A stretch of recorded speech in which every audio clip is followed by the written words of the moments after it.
Listo. Muy lindo. Voy a sacar una foto. Tiene su trayectoria y su fama, Radio Sónica. Bastante reconocido. Radio Sónica te ayuda a evolucionar, te informa, te entretiene, todo. Hacemos una foto grupal. Yo ahora voy a arrancar, sí. Una foto Yo grupal. ahora las arreglé un Para la revista poquito. Cara Cigareta. Bárbaro. Es una más, que no estaba preparado. Hiciste foto mirando el papel. Ya arrancamos.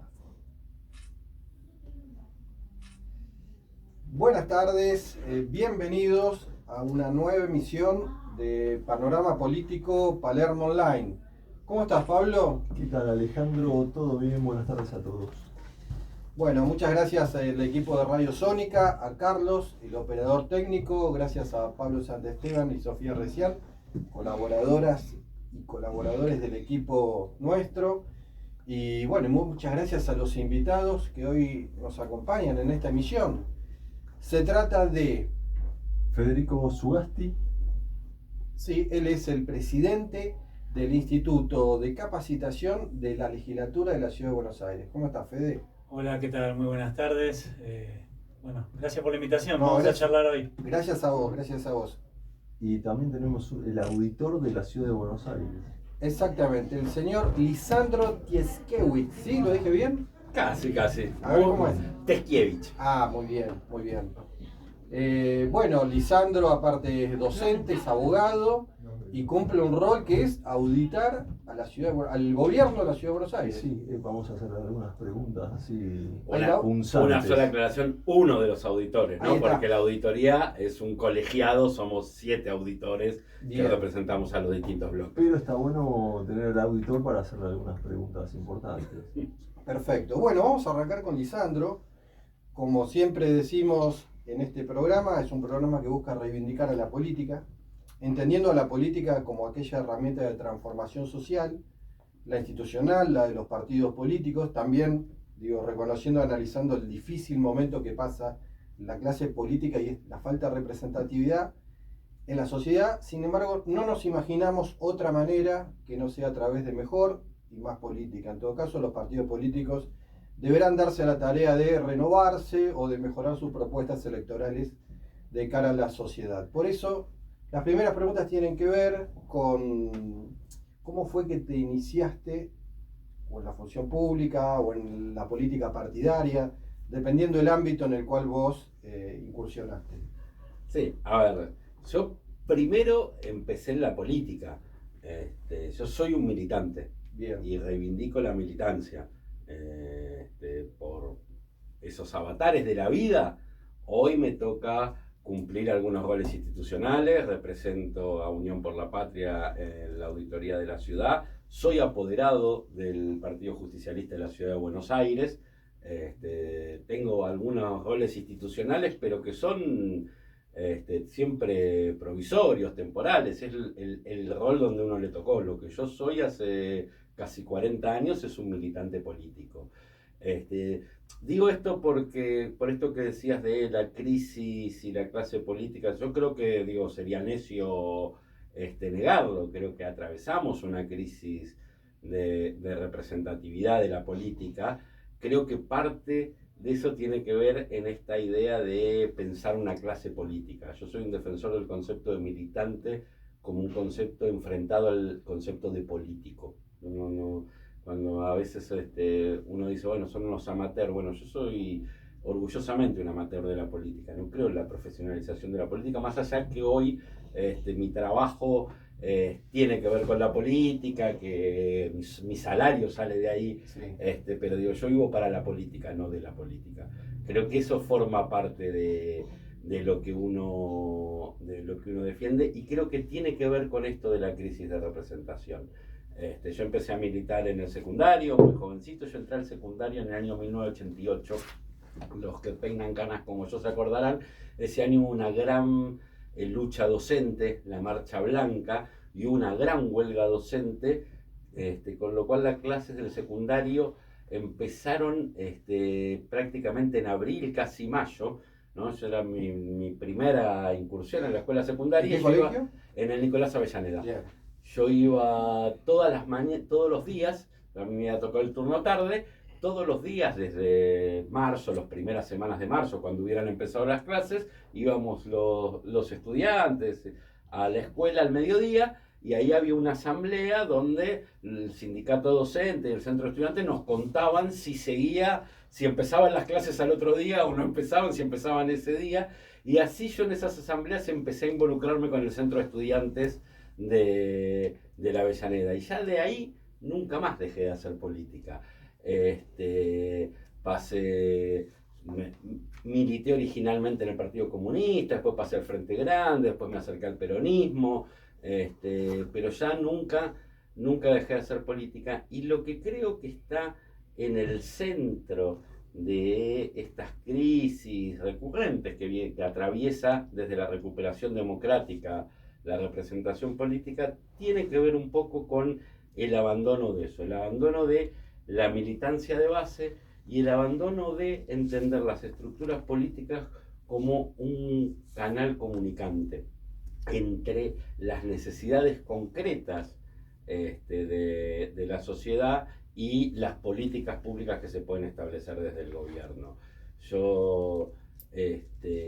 La idea de que el que hace política es alguien que viene de afuera es un problema. Yo soy un reivindicador serial de la militancia de base, soy apoderado del PJ Capital, soy auditor de la ciudad en representación del bloque de Unión por la Patria, pero desde hace 11 años milito en la misma unidad básica en Boedo y tenemos un centro cultural en Villa Pueyrredón y por lo menos 1 o 2 veces por semana voy al centro cultural y estamos en las actividades, porque construir la política desde la base es lo que nos puede permitir no frustrar cada vez que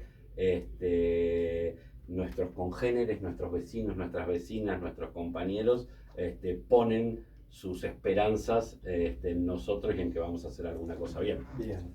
Yo a mí me gustaría entrar ya de lleno en los informes que hace la auditoría, y en la última auditoría se orientó hacia el tema del ente de turismo. ¿Cuáles fueron las fallas estructurales que encontraron en ese paper?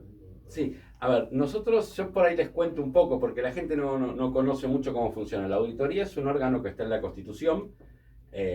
Hay distintos modelos de control público. Los dos más extendidos son el del Tribunal de Cuentas y el de Auditoría. En la Argentina casi todas las provincias tienen tribunales de cuentas, salvo las provincias de Salta y Jujuy y la Ciudad de Buenos Aires, y el gobierno federal, que tenemos auditorías, ¿no? En el Tribunal de Cuentas los funcionarios tienen que rendir cuentas. Se les da un presupuesto, tienen que hacer su gestión política y rinden en qué gastaron la plata. En las auditorías no funciona así. Nosotros somos un organismo colegiado, integrado por representación de todos los partidos que tienen representación parlamentaria. Hay auditores del PRO, hay auditores radicales, habemos auditores de Unión por la Patria, del peronismo, hay auditores de la coalición cívica.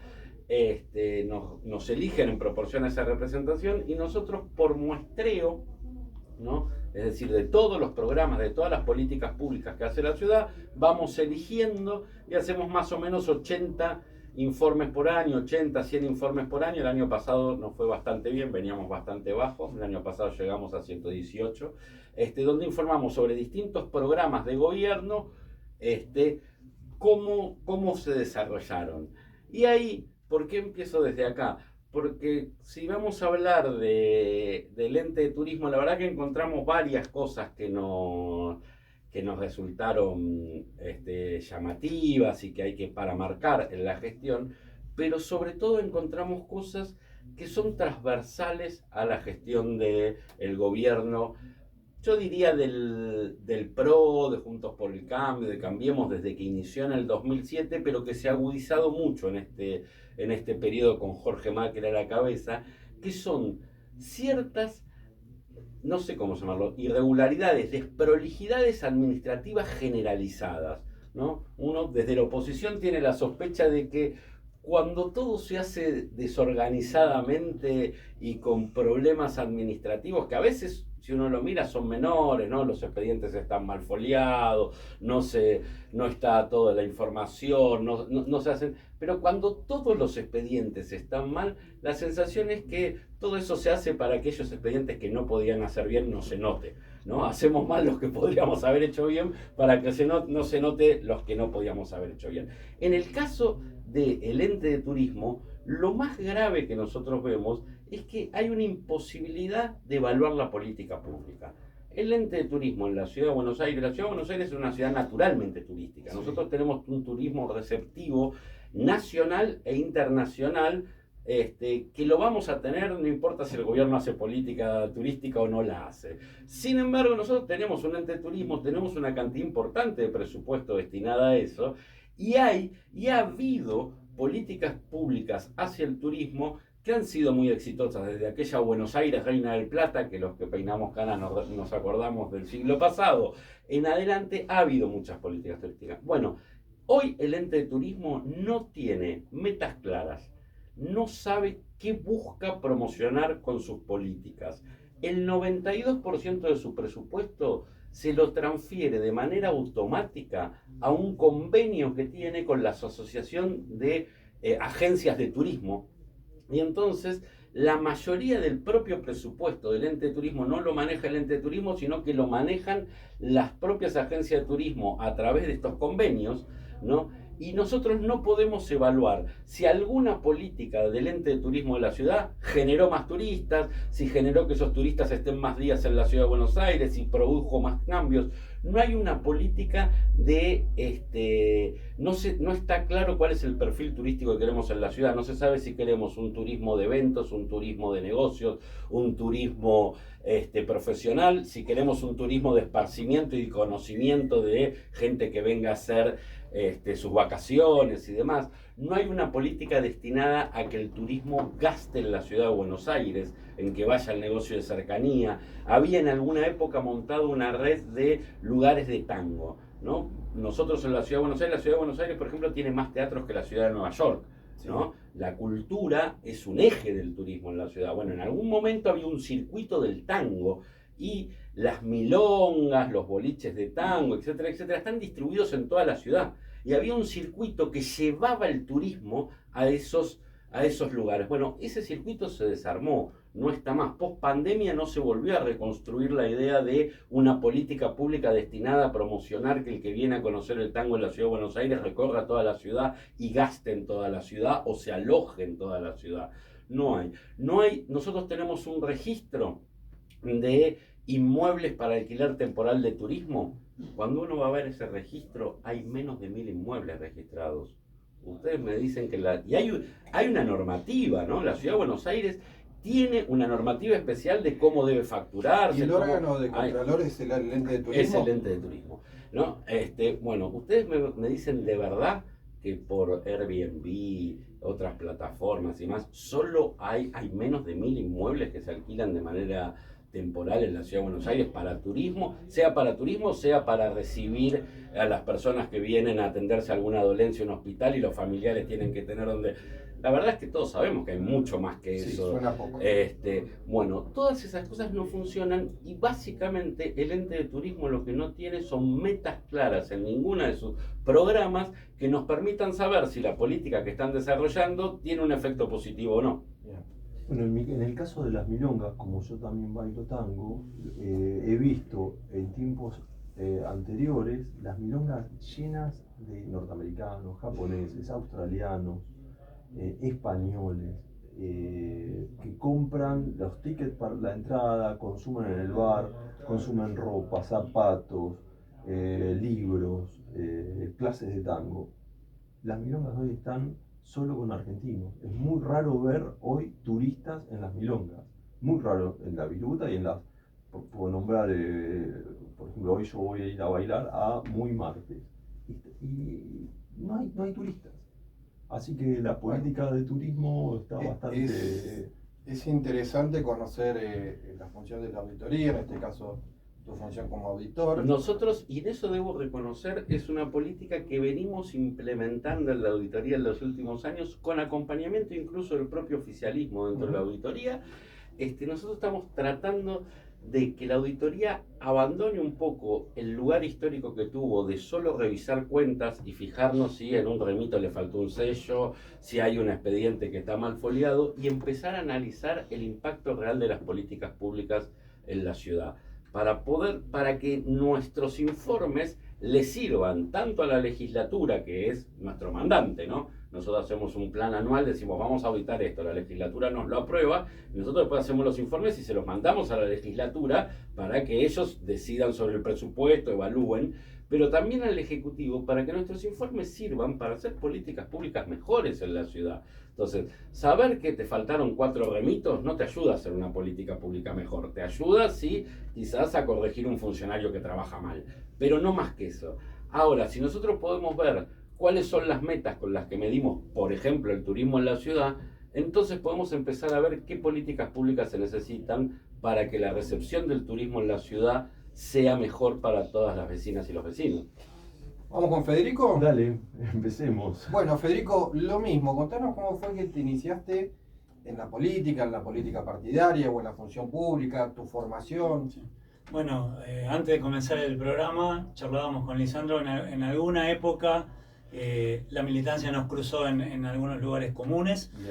En mi caso, también en la escuela secundaria, me acuerdo de esas marchas. Yo estaba a algún grado, debo ser algún año más grande, porque no estaba en primero, sino que estaba creo que en tercero en esa época.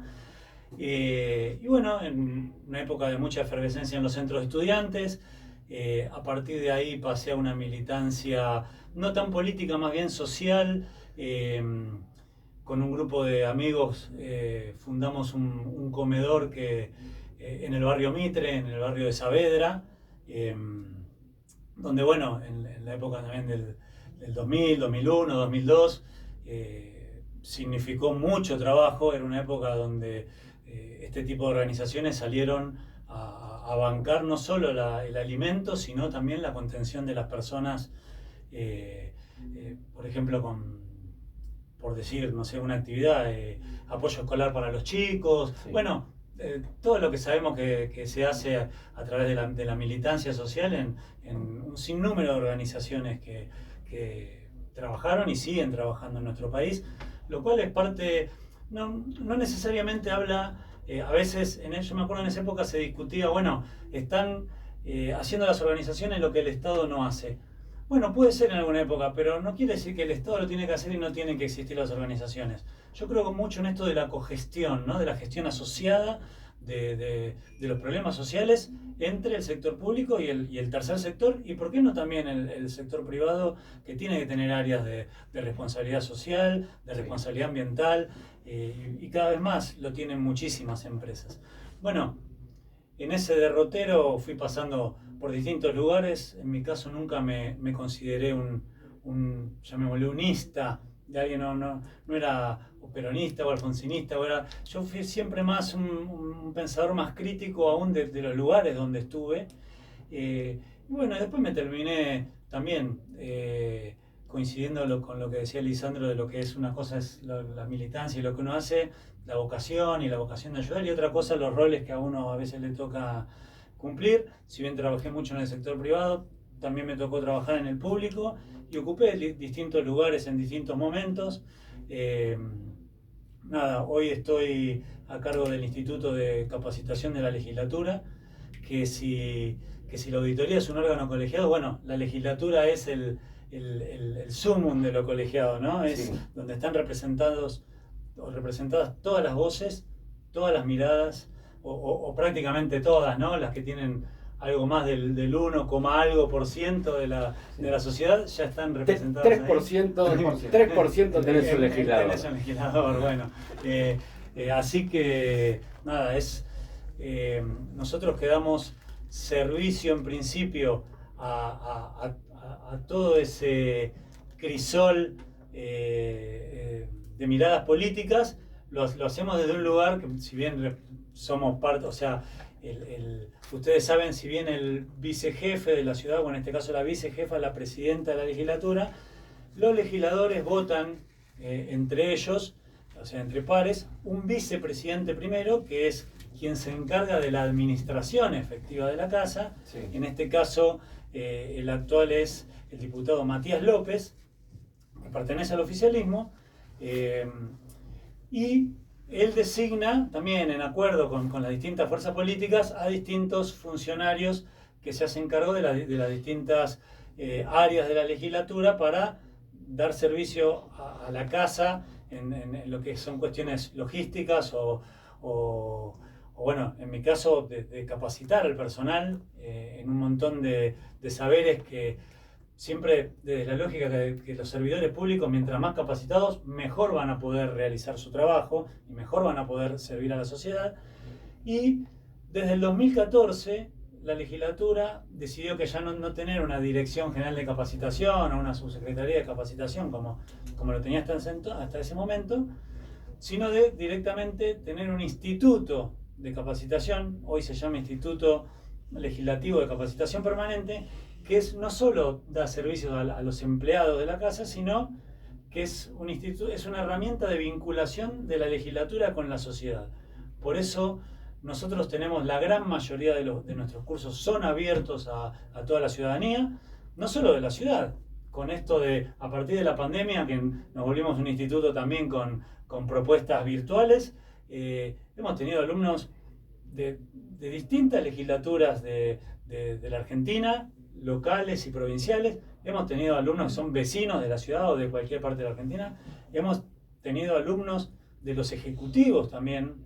Y hemos tenido alumnos de ejecutivos de fuera del país, inclusive, o también de vecinos interesados. Tenemos muchos cursos de urbanismo, donde han participado profesores de ciudades que tienen, bueno, una mirada metropolitana más consolidada. Es un tema muy interesante el de metropolitanismo, porque ninguna ciudad, por ejemplo Buenos Aires, ¿cómo puede resolver su seguridad dentro de sus propias fronteras y nada más? Tenés que tener una mirada metropolitana. O dije seguridad, pero existen órganos metropolitanos acá. Por ejemplo, la basura, el SEMS es un órgano claramente metropolitano. La CUMAR, ¿no? La Cuenca Matanza Riachuelo, tenemos un montón de organismos que la gente no los conoce muy bien y ya ejercen una política metropolitana, o sea, gestionan la complejidad interjurisdiccional. Lo que demanda también mucho diálogo entre personas con responsabilidad política que son de distintos gobiernos con distintas miradas políticas, pero que tienen que buscar el bien común, porque si no trabajan juntos afectan a todos los vecinos en nuestro caso del AMBA. Bueno, Llegaste ahí. Cuando sacamos un montón de esos cursos tuvimos de a mil, o sea, alumnos de a miles, gracias a lo malo de la pandemia, lo bueno de que nos obligó a generar estas nuevas metodologías. Y hoy te traigo esta última estadística. En el primer semestre, o sea, en la primera mitad de este año, ya tuvimos más de 4.100 alumnos en aproximadamente 50 cursos. Vamos a tener entre 100 y 110 cursos este año. Así que un montón de alumnos pasaron ya por el instituto a capacitarse. Bien, Yo muy tuve bien. este año el gusto de dar una clase en una de las formaciones que daban sobre sistema institucional de la ciudad. Hablaba una persona de la Defensoría del Pueblo y me invitaron a mí. La verdad que muy bueno el curso.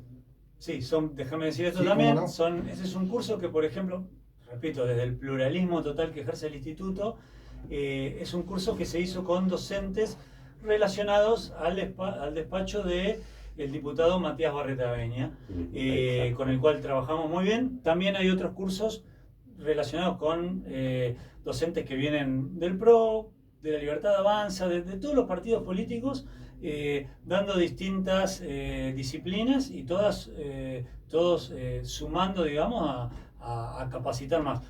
Mientras más aprendemos, mejores somos. Esa es nuestra premisa. Federico, en este marco de las capacitaciones, ¿cuáles son las más elegidas? Bueno, mirá,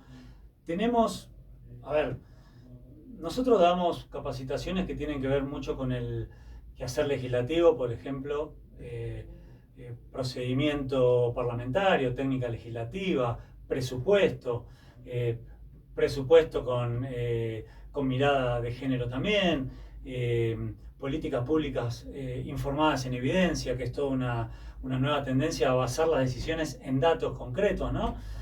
Para generar una mejor legislación. Bueno, el personal de la casa va mucho por esos cursos, pero también tenemos mucha afluencia de vecinos que son muy exitosos cursos como por ejemplo Historia de la Cultura de la Ciudad, que lo da una docente llamada Zulema Cañas, que es museóloga y también con conocimientos de historia. Damos un curso muy interesante que vos me podés decir, ¿qué tiene que ver esto con la legislatura? Bueno, claramente no con los saberes legislativos, pero nosotros capacitamos en nuestro instituto a las voluntarias del Hospital Marie Curie que desarrollan maquillaje terapéutico y tratan a las pacientes oncológicas que están haciendo quimioterapia. Y ese programa que viene funcionando hace muchos años terminó siendo institucionalizado en el hospital porque los médicos se dieron cuenta de que las mujeres, al verse mejor, al verse maquilladas, generan endorfinas que le permite adherir mejor al tratamiento, con mejores resultados. Son historias muy duras pero muy humanas y con las que nosotros colaboramos desde la formación que damos en conjunto con la Asociación de Maquillaje Terapéutico. También damos, déjame mencionarte esto, cursos que tienen que ver, hemos hecho una experiencia muy linda, tenemos uno de los pocos cursos que logramos hacer entre los 3 poderes de la ciudad, entre el Centro de Formación Judicial, el Instituto Superior de la Carrera del Ejecutivo, y nosotros damos el curso de acceso a la información que tiene que ver con la Ley 104, para que todos los vecinos conozcan el derecho que tienen a acceder a la información pública. Bueno, te dije 110 cursos más o menos este año, Guardate algo son para un la montón. segunda parte del programa, porque llegamos a la mitad. Correcto. Hacemos un breve corte publicitario con los auspiciantes y volvemos enseguida. ¿Están dando el 104?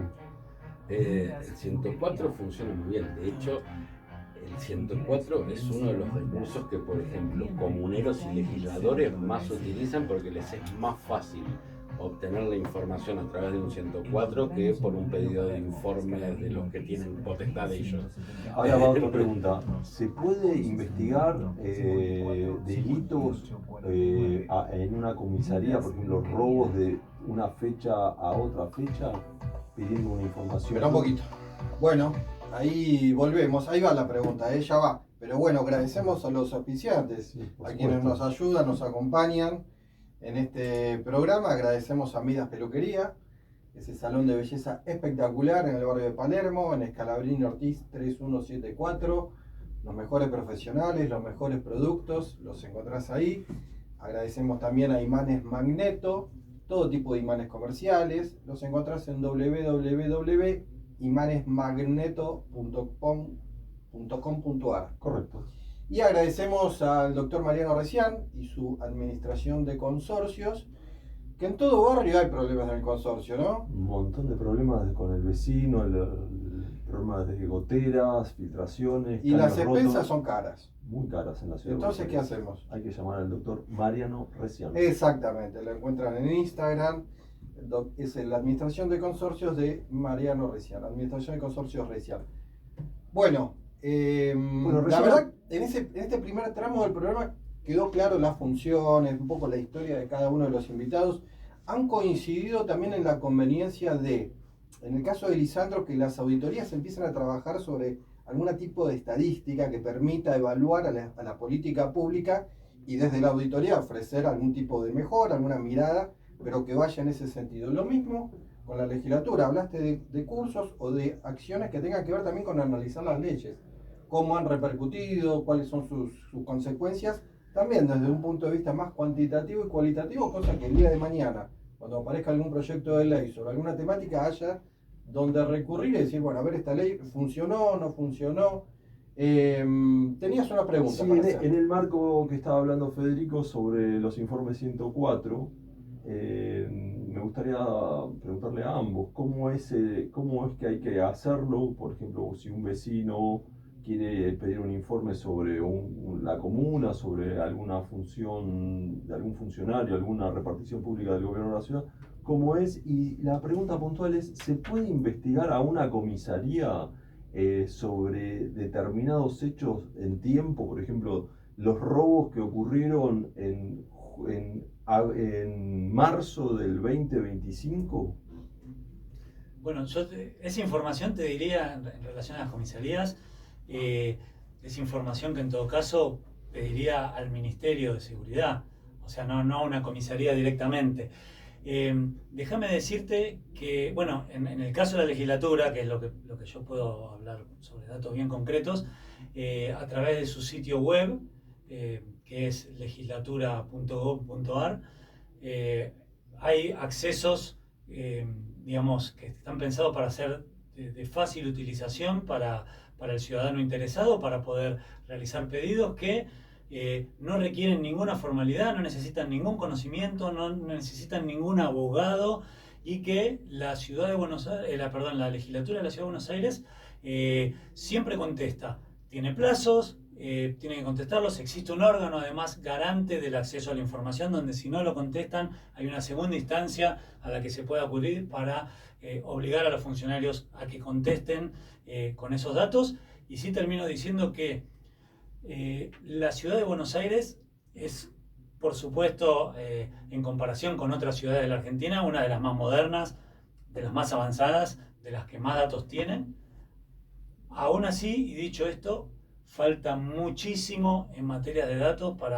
Nosotros deberíamos tener muchísimos más datos, lo digo con una mirada autocrítica, sobre todo lo que pasa, sobre el tránsito, sobre la contaminación sonora, sobre todo lo que puede implicar una política. Se generan datos constantemente, no siempre se recopilan de la mejor manera.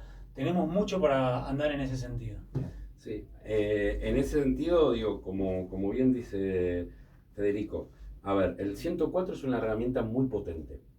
Es una de las primeras leyes de la ciudad, la ley número 104, vamos en las 6.000 y pico, Claro. ¿no? Es una de las primeras leyes de la ciudad, por lo tanto es una ley que se ha integrado en la estructura institucional de la ciudad desde sus comienzos, ¿no? Es una herramienta muy potente, como bien decía él, sin formalidades. Todos los órganos, todos los poderes del Estado están obligados a contestarle al ciudadano, a la ciudadana, sin requerirle para qué quiere la información, etcétera, etcétera. Por supuesto, hay organismos que funcionan mejor que otros, hay organismos más reticentes sobre todo el Ejecutivo, al dar ciertas informaciones. Hay organismos como la legislatura que están mejor organizados y contestan más rápido. Ahora, en distintas áreas de que el vecino o la vecina quiera enterarse de cosas de la ciudad, el 104 es una herramienta muy potente. Yendo a la pregunta concreta que vos planteabas, la estadística criminal es uno de los problemas grandes en la ciudad de Buenos Aires. Nosotros tenemos por ley un mapa del delito, funciona muy mal, está muy atrasado. La verdad es que la ciudad de Buenos Aires, el Poder Ejecutivo, no tiene una buena estadística criminal, y eso repercute en tener una mala planificación de seguridad. Nosotros estamos atravesando una crisis en ese sentido en la ciudad de Buenos Aires. Hemos tenido el problema de las fugas de presos y demás. Hoy la legislatura está abocada al debate de dos leyes que son fundamentales en la ciudad, que todavía no tenemos, que son la ley de ejecución penal y la creación de un sistema, de un servicio penitenciario propio. La verdad es que la ciudad de Buenos Aires, ahí yo a veces tengo debate, yo soy un defensor de la autonomía porteña, la he militado en su momento y demás. Creo igual que la Constitución Nacional había pensado otro modelo de autonomía, no había pensado a la ciudad de Buenos Aires como una provincia, sino el artículo 129 de la Constitución diría: la ciudad de Buenos Aires tendrá el régimen de las provincias. No dice eso, dice otra cosa, dice ser una ciudad con un gobierno autónomo, ¿no? Y el régimen aplicable será definido por una ley, etcétera, etcétera. Bueno, nosotros en lo que va de este siglo ha ido ganando cada vez más autonomía en el sentido de las provincias, se ha ido equiparando una provincia, y entre otras cosas tenemos el tema de que van trasladando competencias penales, judiciales y demás, pero nosotros no tenemos un servicio penitenciario. La única cárcel que queda en la Ciudad de Buenos Aires es la cárcel de Devotos, que por ley está destinada a su demolición y reubicación. Entonces, tenemos un problema. Ese problema el Ejecutivo lo viene resolviendo con alcaldías, con cárceles precarias en container, de formas distintas, y con policías que dejan de cumplir su función de seguridad y pasan a ser custodia de detenidos. Todo eso es realmente muy problemático, forma parte de una discusión que nos tenemos que dar en la ciudad, pero además forma parte de un gran oscuro sobre estadísticas y números. Es muy difícil llegar a estadísticas criminales en la ciudad. Nosotros lo venimos trabajando desde la auditoría. La verdad que es una de las áreas, pero sí, claro que para cualquier vecino, cualquier vecina, el 104 sería una herramienta en la cual le podría requerir al Ministerio de Seguridad de la ciudad que le diga en el ejido de su comisaría, no sé, yo vivo en Comuna 5, en la 5A, bueno, ¿cuántos hurtos hubo en el último año? Y deberían poder responderlo. La verdad es que no se los pueden responder. Está el mapa del delito accesible, ¿no es cierto? En la página. Creo que tiene un atraso de un semestre. Creo que hay una obligación de publicar el semestre anterior. Hoy debe estar el último semestre del año pasado. Bueno, no se está cumpliendo con la obligación. Debería estar, está bastante más atrasado la información del mapa del delito, no es completa. Y nosotros tenemos en la Ciudad de Buenos Aires algunas complejidades con eso, esto de las distintas funciones que recaen sobre organismos que no están pensados para esto. Insisto, el tema de que en distintos barrios porteños, en comisarías que están pensadas para dar seguridad urbana, hoy estemos alojando detenidos, a veces hasta con condena, destinando, entonces tenemos una pequeña cárcel en el medio de Flores, sí, ¿no?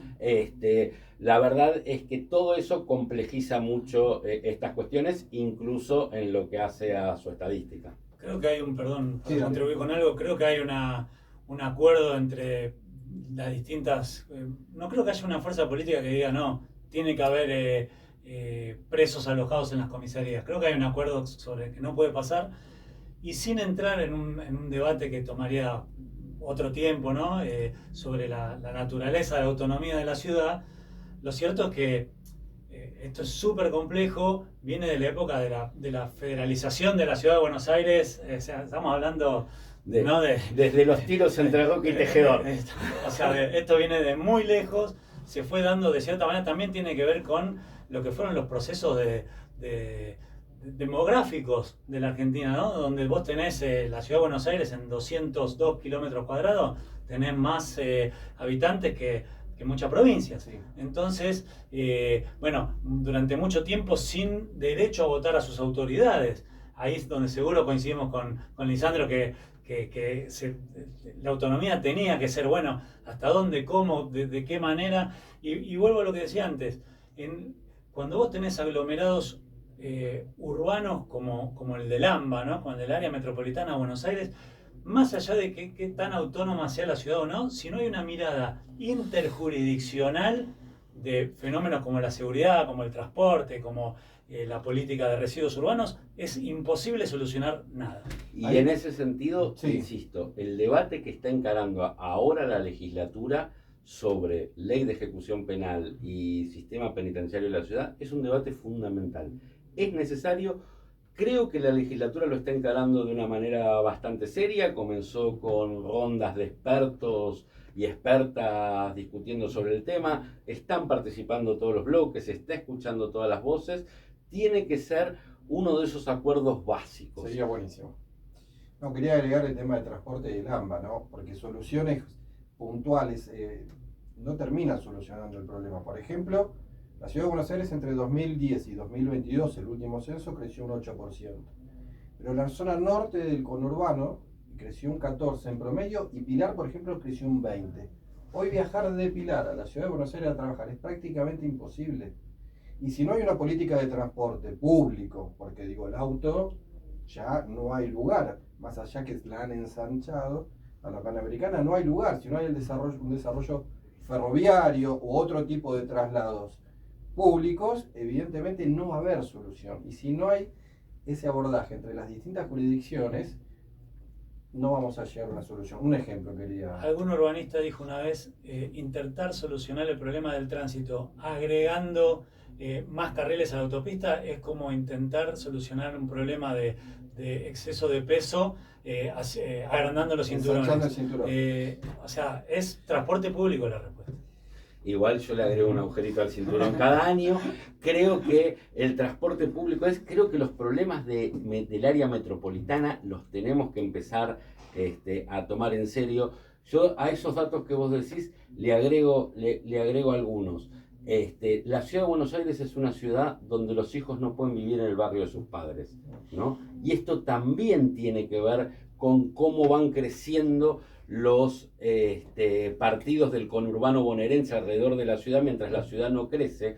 La ciudad de Buenos Aires es una ciudad donde al norte y al sur de la avenida Rivadavia cambian dramáticamente los estándares de vida al punto tal que cambia la esperanza de vida. Sí. Entonces hay ciertos temas que son de área metropolitana y que hay que empezar a tomarlos desde ahí. Permitime que lo quiero llevar a Lisandro al peronismo, porque él está hablando mucho de políticas públicas y en su rol de auditor ve políticas públicas ya hace años, con lo cual él le da insumos, le da instrumentos para generar una propuesta política distinta.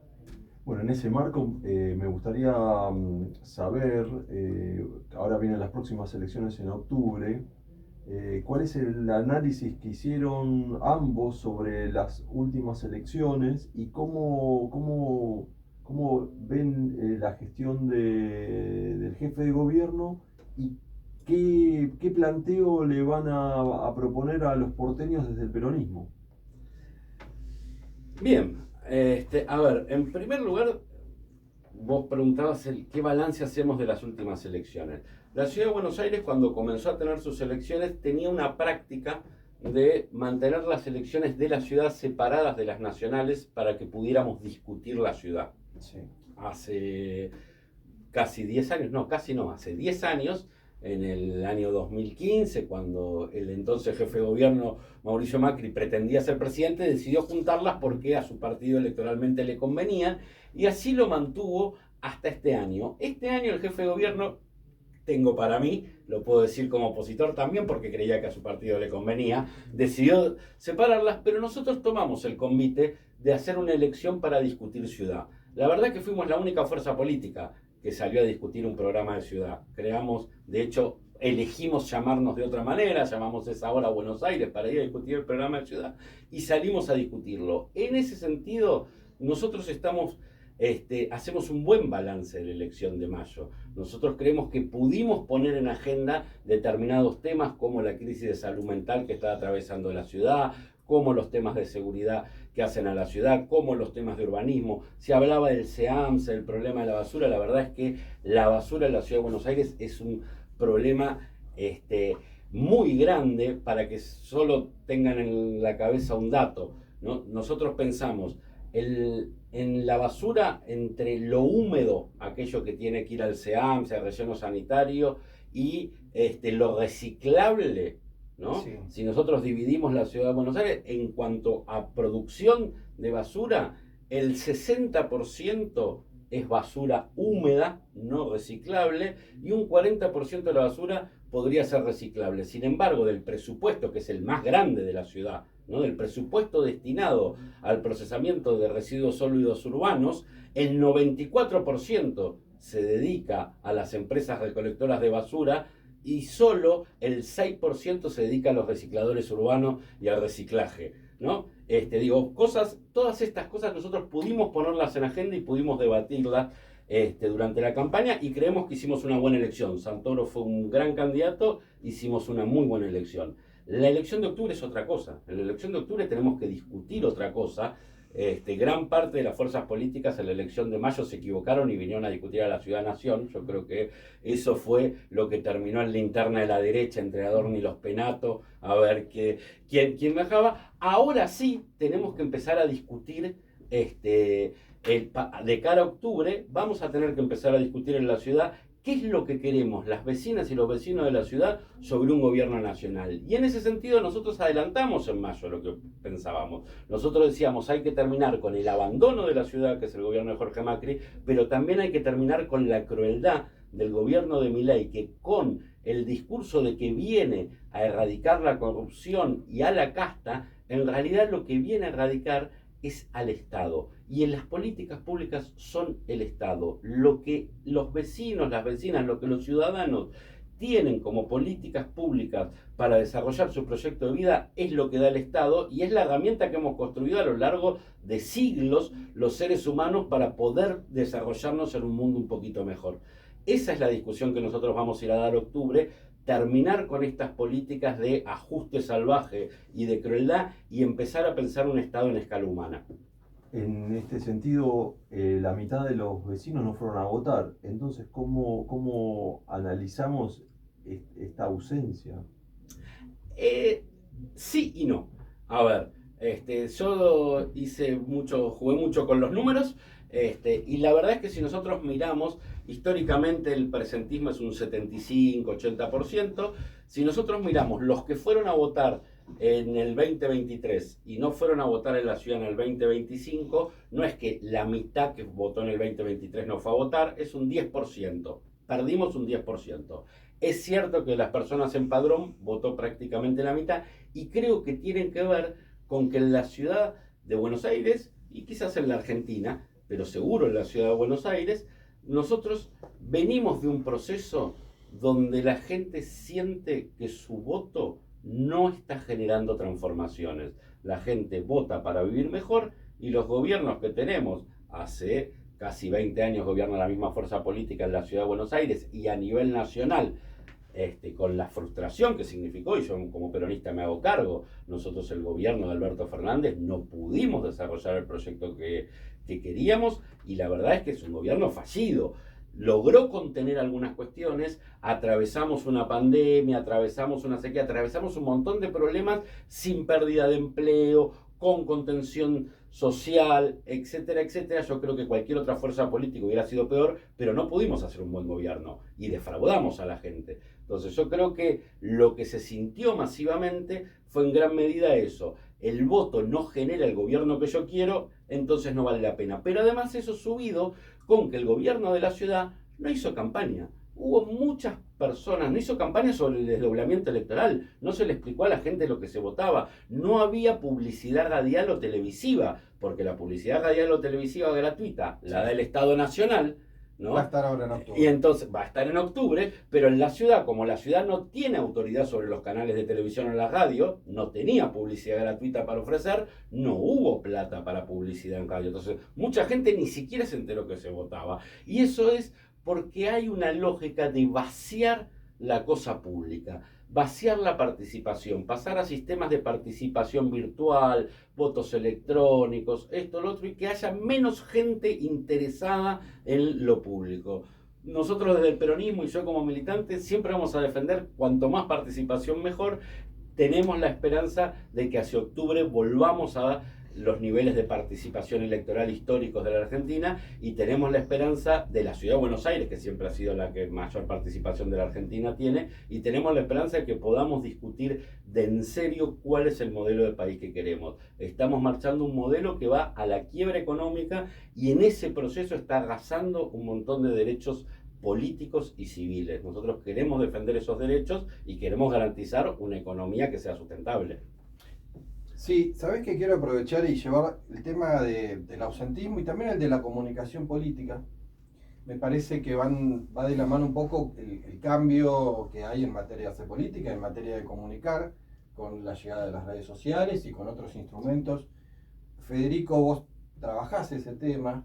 Si sentís que eso también está impactando en el ausentismo, Sí. hoy la política está comunicando como la gente quiere, o la gente recepciona esa comunicación. Mira, a ver, primero volviendo un poco hacia atrás, Sí, cuando hablábamos de nuestros orígenes, yo tuve la posibilidad, cuando tenía alrededor de 19 o 20 años, tengo 51, de participar en una experiencia muy enriquecedora que fue la Escuela Nacional de Gobierno, dependía del Instituto Nacional de la Administración Pública en ese momento. y ahí participábamos cuadros de todos los diferentes partidos políticos, con distintas miradas, pero siempre en una usina de ideas, de convocación de diálogo. Y ya en ese entonces se hablaba de la extrema crisis de la representación política, o sea, no es un fenómeno nuevo, ¿tá? Eso por un lado. Por otro, concuerdo con Lisandro en alguna, este tema de la baja participación, que no es una caída tan abrupta, pero que sí que estamos, que ha sido más baja que otras veces. No es un fenómeno de la ciudad, se ha repetido en muchas elecciones en todo el país este año, y también es un fenómeno global, la gente se ha corrido de la política. Voy a disentir en un elemento. Yo no creo que lo virtual necesariamente sea enemigo o que vaya por un carril distinto a la participación real.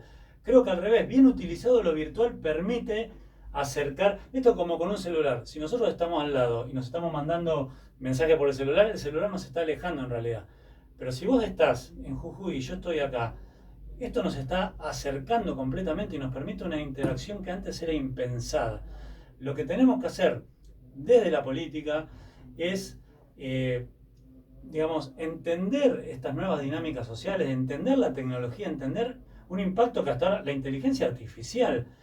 Este año nosotros estamos haciendo el primer curso de inteligencia artificial para la legislación, también con profesores de distintas extracciones partidarias. Lo estamos haciendo juntos para tratar todo de entender cómo ponemos la inteligencia artificial al servicio de una mejor legislación. Bueno, tenemos que preocuparnos por entender todos estos fenómenos que escapan a la Argentina, escapan a si el gobierno es de unos o de otros. Son fenómenos generacionales, culturales, cómo se relacionan los chicos con los celulares y con la información que tienen hoy. Un chico a los 6 años ya recibió más información que nosotros hasta la universidad, probablemente. Entonces, todo esto impacta. ¿Cuál es la respuesta? No la tengo. No sé si existen, hay que buscarla juntos. Sí, yo comparto, creo que hay fenómenos que son mundiales, generacionales. Creo que la crisis de representación tiene algo muy profundo y filosófico, pero la crisis de representación política. Y yo creo que hay cuestiones que se juegan, se dirimen en esa arena y que parte de esa crisis tiene que ver con eso. Nosotros estamos atravesando un proceso donde se está debilitando la democracia.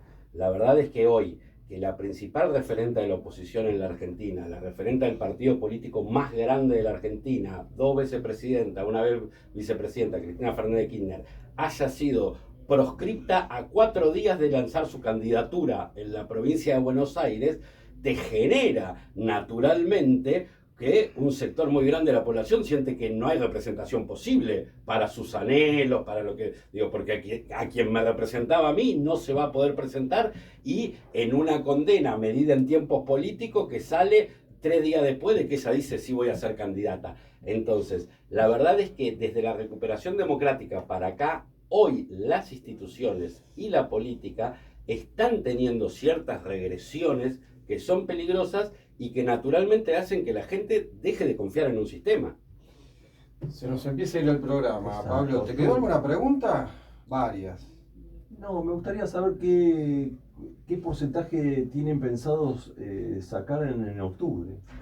Una aspiración. Nosotros desde el peronismo somos siempre una fuerza con vocación de mayoría. Nosotros pensamos ganar en octubre, trabajamos para eso, creemos que vamos a ganar en todo el país, creemos que vamos a ganar en la ciudad. La verdad es que hablar de porcentajes en un momento de una sociedad tan fragmentada como lo tenemos ahora es jugar a la lotería con las encuestas, se lo dejamos a los encuestadores. Nosotros lo que aspiramos es a representar a la mayoría del pueblo argentino en la reconstrucción de un proyecto que genere una economía sustentable y una democracia que vuelva a fortalecerse, porque la verdad es que nosotros llevamos 40 años de reglas de juego y de democracia en la Argentina y no podemos dejar que se pierda. Bueno, muchas gracias Pablo Rubín por co-conducir el programa. Pablo Alejandro Rubín es el director de Palermo Online. Gracias Lisandro Teskiewicz, auditor general, abogado, político. Gracias Federico Sugasti, presidente del Instituto de Capacitación de la Legislatura de la Ciudad de Buenos Aires. Gracias a Carlos, el operador técnico de Radio Sónica, a Pablo Santesteban y Sofía Reicián, colaboradores del equipo. Y muchas gracias a quienes nos estuvieron mirando y escuchando, y a invitarlos a volver a acompañarnos el próximo martes a las 18 horas. Buenísimo. Muchas gracias. Gracias a ustedes. Bueno, buenísimo. Bueno, ahí apagá, porque todavía está transmitiendo. En este programa, Midas Peluquería, el mejor Ahí salón está de la belleza de publicidad.